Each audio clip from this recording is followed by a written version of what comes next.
Hey, what's up, fight fans? Welcome back to another episode of Boxing Talk. Today I want to talk about what's next for Tank Davis. I chose Ryan to knock him out. Unfortunately, didn't go the way I had planned it. Instead, Ryan ended up receiving the body shot and, well, giving up. But besides all that, we all watched the fight. We all know by now how it played out, so I won't elaborate anymore. But I do want to elaborate more on the excuses that I'm hearing. Bernard Hopkins said that there should have never been a rehydration clause, which regardless here or there, the skill level was night and day. I don't think rehydration had much to do with the outcome of the fight. I think what happened in the end was inevitable. It was going to happen regardless. Skill levels were so different. On one hand, you got Tank with tremendous power on every angle. It's not just power from the right. It's not just power from the left. I mean, he comes at every angle. He's southpaw. He gets low. Hits you with hooks to the body. I mean, kid is talented. Hopkins also believes that Ryan Garcia from here on out needs to fight where he's comfortable, not giving up anything just to make the fight happen. Again, it didn't really matter between these two what was given up and what wasn't. The skill set between the two were just miles apart. As far as Ryan Garcia's career, this fight actually helped him in a way. Now that he's got the big stage experience in his back pocket, I think we're now opened up to bigger fights. For some that come to mind, I think, Mario Barrios fight, being that both fighters lost to Tank Davis, both getting taken out with body shots, that would match up pretty well. I'd also like to see Isaac Cruz versus Ryan Garcia. They had a little exchange of words in Spanish, where Ryan Garcia had went on to say that Isaac Cruz was a Class C fighter, in which he responded, if I'm C, then what's that make you, a Z? Cruz does live up to his name. He's like a little pit bull. He knocked Gambo out, easier than Tank himself did. But this event did put Tank Davis at the top of the map. A lot of people are calling him now the face of boxing. I tend to lean Canelo being the face of boxing, but if we're talking about up and comers, maybe you're right. I don't know. He's the face of boxing. He's undefeated. He's 29 fights in, no losses, 27 knockouts. Davis himself is also a tremendous body puncher, which he showed this week. Never to underestimate that liver shot. Some matchups I see for him, be quite honest, I'd like to see him and Shakur. And maybe before something like that, we get to see who the real face of boxing is, who the real better fighter is between Tank Davis and Devin Haney. For all the marbles, I think that would be a great fight and could bring a lot of eyes to the event as well. As everyone knows by now, Devin Haney's got a fight with Lomachenko. So until we get that out of the way, all this is just dust in the wind. Who had the best knockout of the night? I got to go with David Morrell. He was interviewed about his next matchup, and this is what he had to say. Canelo, it seems like he don't want to fight with Benavidez.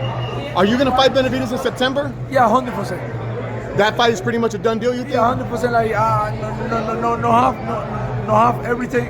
But I mean, maybe like this year I say me and Benavidez. Maybe. I think that is great. I think before anybody gets a Canelo fight, those two, him and Benavidez, would definitely be one to see. I've said it before. In boxing, when you got Top Rank, who doesn't like to work with PBC, we get, stagnant fights, or we get fights like the Manny Pacquiao, Floyd Mayweather.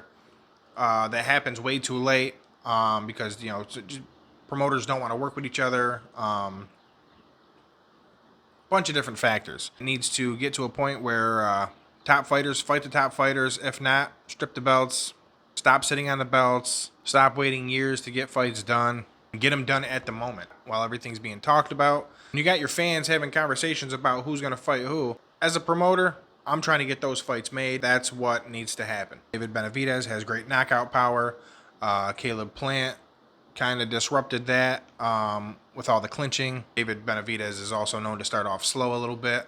But I think if he steps forward and David Morrell steps forward, we're going to be on the edge of our seat from the first bell. As far as Ryan Garcia goes, maybe he should take some notes on why Canelo left Golden Boy.